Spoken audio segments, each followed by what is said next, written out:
Bonjour et bienvenue à tous dans cette vidéo où nous allons présenter les bases de la nomenclature en chimie organique, c'est-à-dire la manière de nommer les différentes molécules qu'on peut rencontrer.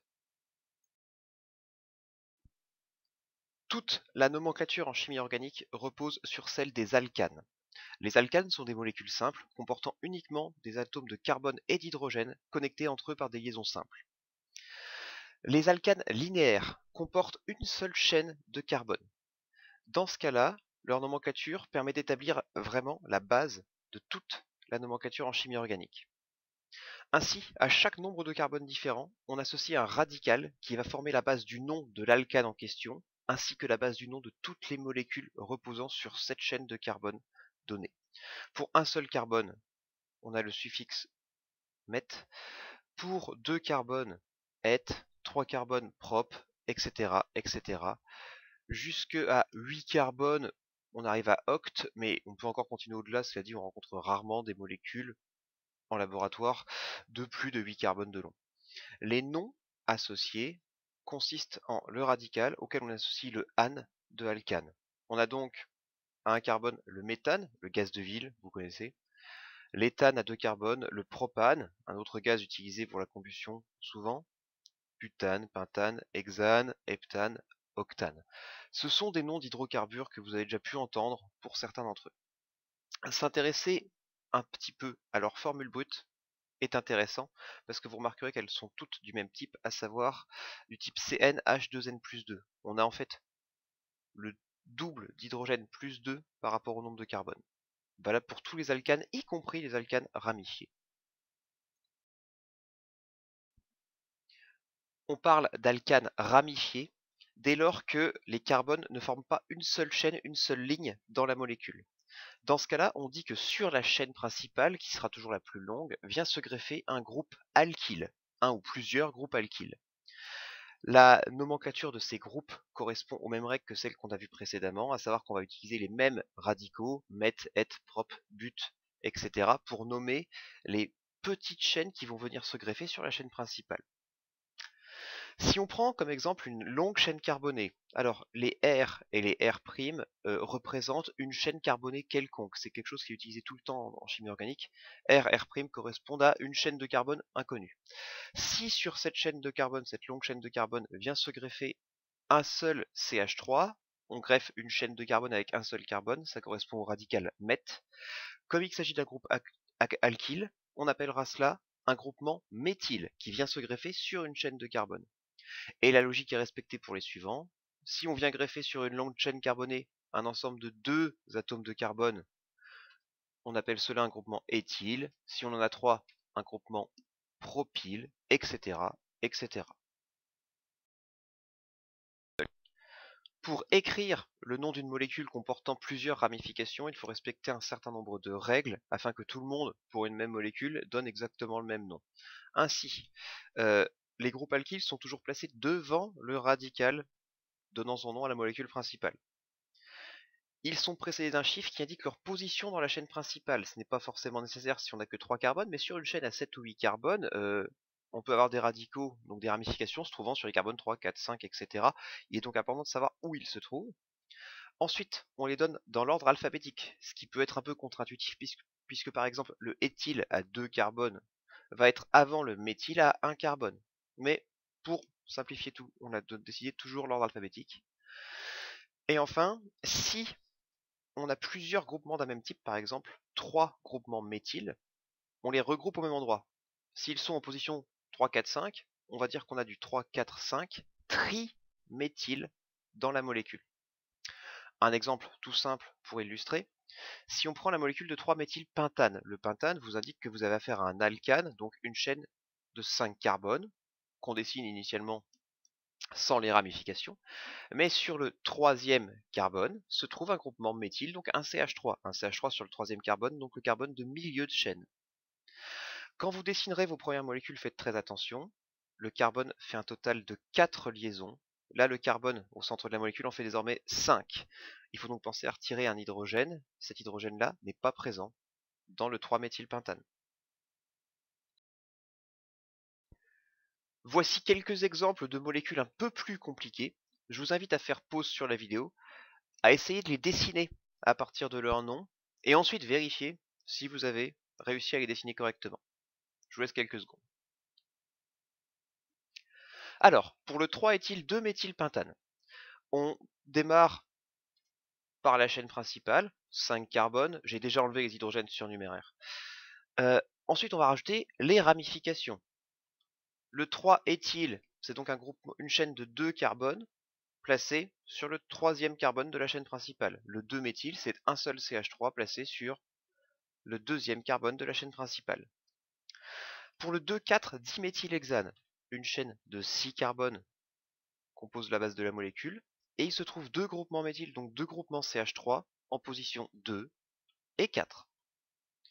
Pour le 2,2,3-triméthylpentane, une chaîne de base à 5 carbones, auquel s'ajoutent 2 groupes CH3 sur le carbone numéro 2, un seul groupe CH3 sur le carbone numéro 3. Des alcanes, que l'on appelle aussi hydrocarbures saturés, découle la famille des alcènes, ou hydrocarbures insaturés. On parle de saturation lorsque toutes les liaisons dans la molécule sont des liaisons simples. Dans le cas des alcènes, on a apparition de doubles liaisons entre les atomes de carbone. Les alcènes simples avec une seule double liaison ont donc 2 hydrogènes de moins, ce qui fait que leurs formules brutes sont du type CnH2n. On va prendre comme exemple le propène. Vous reconnaissez la terminaison N qui va caractériser les alcènes pour les différencier des alcanes. Dans le cas du propène, si on veut le dessiner, on part de la base du propane, CH3, CH2, CH3, mais se trouve une double liaison entre atomes de carbone. Cette double liaison va faire disparaître 2 hydrogènes, un sur chaque carbone impliqué dans la double liaison, puisque ces carbones ne peuvent toujours réaliser que 4 liaisons covalentes. Ça donne une molécule qui va ressembler à ceci. Les alcènes ont une particularité, c'est que les doubles liaisons, à l'inverse des liaisons simples, bloquent la molécule dans une certaine configuration. Il n'y a pas de rotation possible autour des liaisons simples, des liaisons doubles, pardon. Les liaisons simples, elles, tournent en permanence sur elles-mêmes, les liaisons doubles sont figées et empêchent la molécule de tourner. Cela implique que autour d'une double liaison, les dispositions des atomes ou des groupes d'atomes sont figées. Dès lors, si les groupes les plus importants, les plus volumineux, qu'on a notés ici de manière très générale, A et B, se trouvent du même côté de la molécule, du même côté de la double liaison, pardon, on a une molécule complètement différente du cas où ils se trouveraient sur des côtés opposés de la double liaison. Ça présente ce qu'on appelle une isomérie, c'est-à-dire une répartition spatiale différente des atomes alors qu'on a une formule chimique à la base qui est rigoureusement la même. Ces isoméries sont représentées dans la nomenclature des alcènes, c'est pour ça que je vous en parle. Ainsi, lorsque les groupements les plus importants A et B se trouvent du même côté de la double liaison comme à gauche, on a affaire à l'isomère qu'on appelle l'isomère Z. Ça vient de l'allemand zusammen qui veut dire ensemble. Quand en revanche, comme à droite, les groupements A et B se trouvent de part et d'autre de la double liaison, on a affaire à l'isomère qu'on appelle E, aussi de l'allemand, ça vient de entgegen qui veut dire opposé.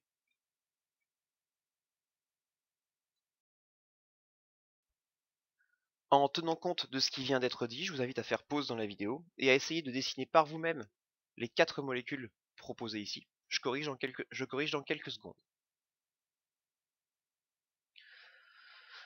Alors, pour dessiner le but 1N, on a le radical but qui nous dit qu'on part d'une base d'alcane à 4 carbones.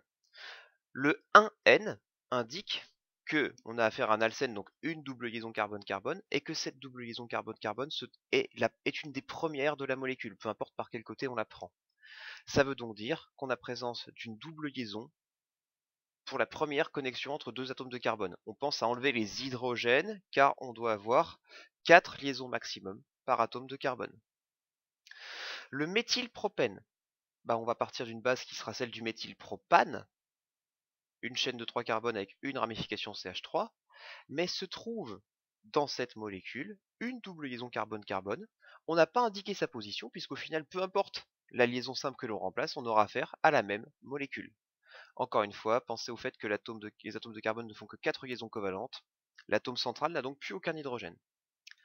Pour les deux molécules restantes, le Z but de N et le E but de N. Le Z et le E vous indiquent qu'il existe une isomérie ZE autour de la double liaison qui est indiquée. On a affaire à une chaîne à 4 carbones, mais comme la double liaison est la deuxième, elle se trouve au centre de la molécule, et dès lors, on va pouvoir dessiner autour de cette double liaison deux situations possibles. Ou bien les CH3, les groupements les plus importants, sont du même côté, on a le Z but de N comme à gauche, ou bien ils sont de côté opposé, et dans ce cas-là, on a affaire au E but de N. On retrouve bien la chaîne de 4 atomes de carbone caractérisant le radical but. Vient enfin, si on s'intéresse à la nomenclature des molécules organiques au sens large, la notion de famille chimique. On appelle famille chimique des groupes de molécules qui présentent les mêmes types d'hétéroatomes, c'est-à-dire des atomes qui sont autre chose que du carbone ou de l'hydrogène, principalement oxygène, azote, si elles présentent des mêmes groupes caractéristiques à des endroits spécifiques de la molécule. Chaque famille chimique est associée à un suffixe qui va remplacer le E de l'alcane dont la famille dérive. La première famille dont on va parler, ce sont les alcools. Les alcools sont identifiés par un suffixe en ol et la présence dans la molécule d'un groupe qu'on appelle le groupe hydroxyle. Ce groupe hydroxyle, il est très simple, c'est la présence quelque part sur une chaîne carbonée. Pour rappel, dans toute la suite, le grand R signifie chaîne de carbone quelconque. Je reprends donc le groupe hydroxyle, c'est la présence sur une chaîne carbonée d'un groupement OH seul. Quand je dis seul, ça veut dire que ce groupement OH est connecté à un carbone qui ne porte aucun autre atome à part carbone-hydrogène. La famille chimique suivante est celle des aldéhydes, identifiée par le suffixe al, et due à la présence dans la molécule d'un groupe carbonyle. Alors, ce groupe carbonyle n'est pas placé n'importe où. Le groupe carbonyle, c'est la présence sur un carbone du seul oxygène attaché par une double liaison, mais ce carbone doit impérativement se trouver en bout de chaîne, c'est-à-dire qu'il n'est connecté qu'à un seul carbone, donc le reste de la chaîne carbonée à gauche, et à un hydrogène. On fait la distinction du fait que les aldéhydes portent le groupe carbonyle en bout de chaîne, car une autre famille chimique est due à la présence du groupe carbonyle, les cétones. Les cétones dont le suffixe est écrit ONE, on. Le groupe carbonyle donc pour les cétones également, mais le groupe carbonyle porté par un carbone se trouvant cette fois-ci non pas en fin de chaîne, mais au milieu d'une longue chaîne carbonée.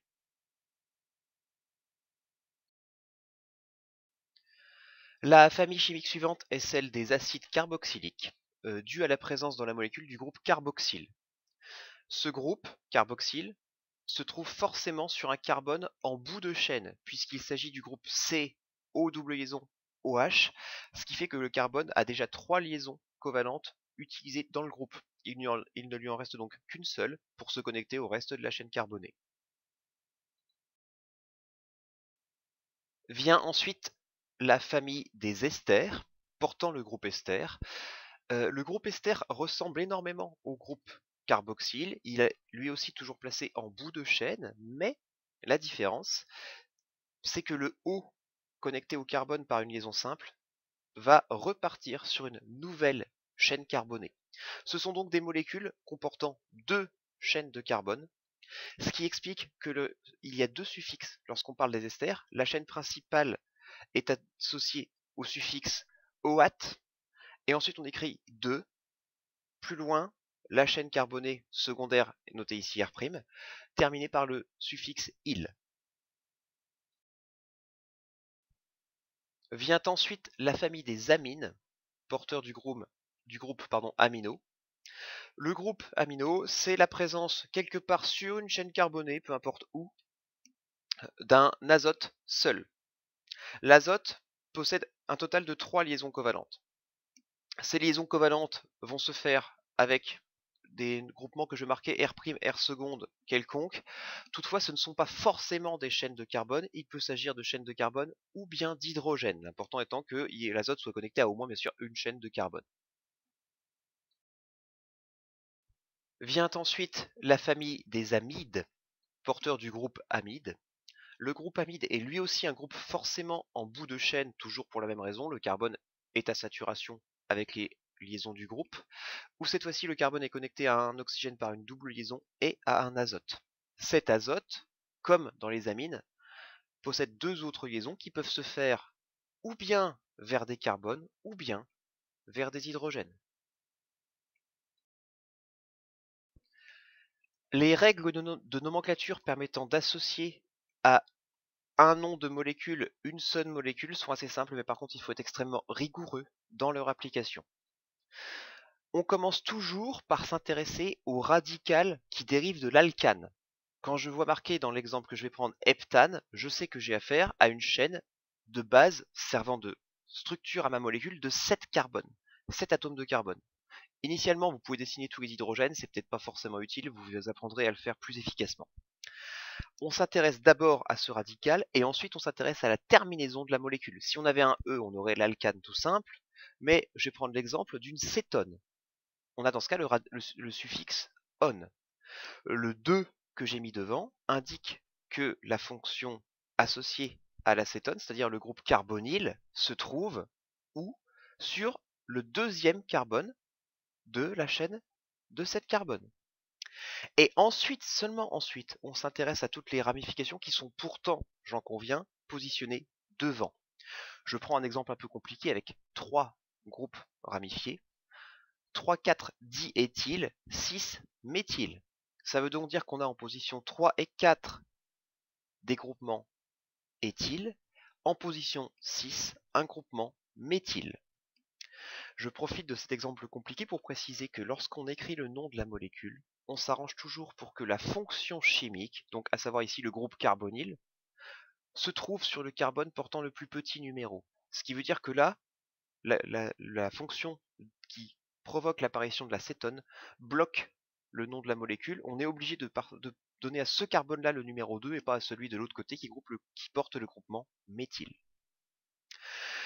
Vous allez maintenant voir famille chimique par famille chimique un certain nombre d'exemples. Je vous invite à faire pause à chaque nouvel écran. Je commencerai à expliquer comment construire la molécule à partir de son nom après seulement quelques secondes.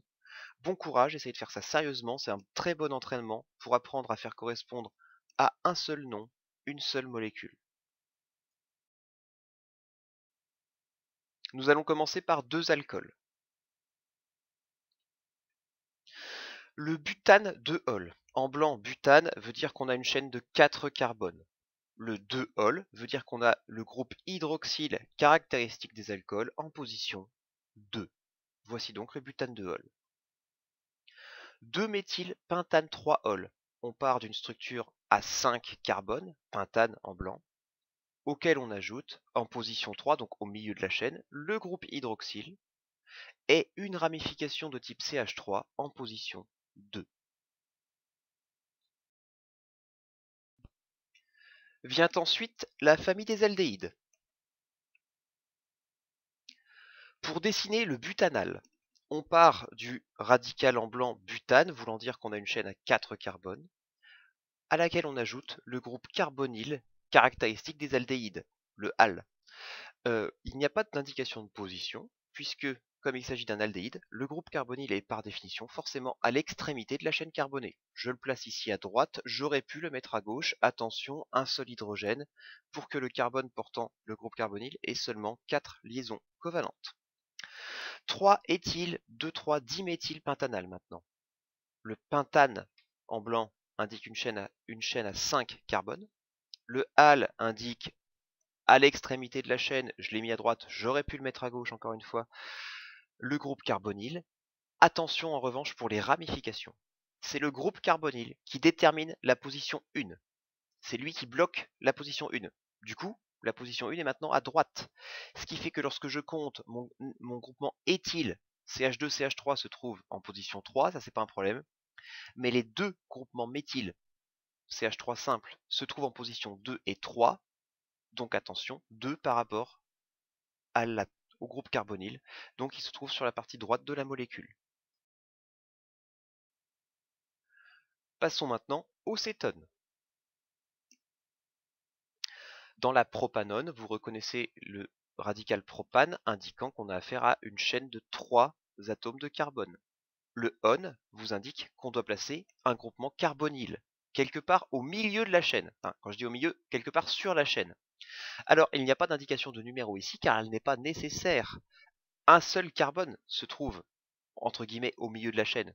Et donc le groupe carbonyl se trouve forcément sur ce carbone-là. Dans la suivante, en revanche, il y aura une indication. 2-méthylpentane 3-on. On part d'une chaîne de carbone à 5 carbones. On a sur le troisième carbone, donc celui du milieu pour de bon, le groupement carbonyl. Et sur le deuxième carbone, un groupement méthyle. Passons maintenant aux acides carboxyliques. L'acide propanoïque comporte le radical propane, indiquant qu'on a une chaîne de 3 carbones, portant OIC le groupe carboxyle.